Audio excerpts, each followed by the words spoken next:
ठाकरेंच्या शिवसेनेचे नेते मुख्यमंत्र्यांच्या भेटीला गेलेले आहेत। अनिल परब, सुनील प्रभू आणि अजय चौधरी आणि त्यासोबतच पालिकेच्या विरोधी पक्षनेत्या किशोरी पेडणेकर ह्या मुख्यमंत्री देवेंद्र फडणवीस यांच्या भेटीसाठी गेलेले आहेत। एक महत्त्वाची बातमी आपण बघतोय।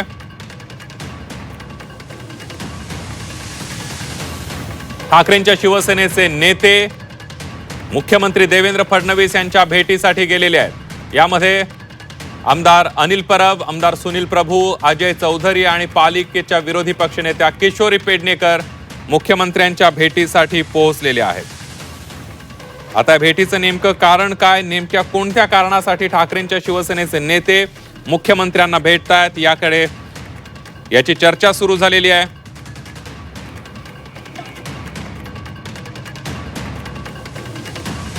अधिक माहितीसाठी जाऊयात, आपले प्रतिनिधी ओम देशमुख आपल्या सोबत आहेत। ओम, पाहतोय की ठाकरे गटाचे काही नेते, काही आमदार आणि मुख्यत्वे महापालिकेतील विरोधी पक्षनेत्या किशोरी पेडणेकर राज्याच्या मुख्यमंत्र्यांना भेटण्यासाठी गेलेले आहेत। नेमकं कारण काय आहे हे याबाबत कुठली स्पष्टता होत नसली तरी सुद्धा आपण पाहतोय सातत्यानं मुंबई महापालिकेतल्या एकंदर कारभारासंदर्भात सातत्यानं टीका होते। मुंबई महापालिकेकडनं ज्या पद्धतीनं पावसाचं नियोजन करण्यात आलं त्यामध्ये अनेक बळी गेले, यावरून सुद्धा मोठ्या प्रमाणात टीका झाली होती। त्यासोबतच इतरही काही महत्त्वाचे मुद्दे कुठेतरी हायलाईट होताना या निमित्तानं पाहायला मिळतात। त्या दृष्टीनं मुख्यमंत्र्यांच्या भेटीसाठी ही सगळी मंडळी गेल्याचं कळतं। त्यामुळे अधिकृतपणे जोपर्यंत या नेत्यांकडून स्पष्टीकरण येत नाही तोपर्यंत राजकीय चर्चा उधाण या निमित्तानं येताना आपल्याला पाहायला मिळेल, परंतु नेमकं काय घडतंय हे थोड्या वेळात स्पष्ट होईल।